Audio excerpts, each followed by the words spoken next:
Nagtataglay din ang makabuhay ng anti-fertility effect sa ating mga kababaihan. So kung ikaw po ay sexually active at ayaw magbuntis, pero ayaw namang uminom or gumamit ng mga contraceptive method, ay maaari mong ma-consider na uminom ng makabuhay dahil ito ay makakatulong sa iyo upang maiwasan mo na magbuntis ka nang wala sa plano. Ako po personally, ang iniinom ko po ay makabuhay capsule. Naka-capsule form na po siya. Ayan. Pakita ko po sa inyo. Ayan. Mabibili nyo po ito sa Shopee account ni seller at sa mismong Facebook page din po. Malaki po ang naitulong sa akin itong makabuhay capsule na ito kasi ito po ay puro at siksik.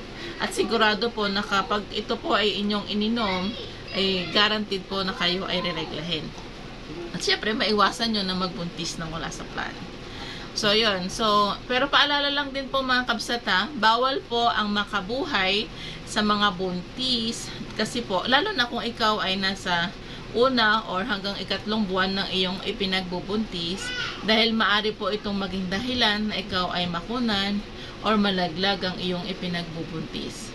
So, i-share ko po sa inyo, meron din kasi akong personal experience na ininom ko po ang makabuhay capsule noong ako po ay, nung nawalan po ng heartbeat ang aking ipinagbubuntis. At dahil ininom ko po ang makabuhay capsule na ito, ay nakatulong po ito upang mailabas ko ng maayos yung aking patay na fetus. So, naiwasan ko po na ako ay maraspa.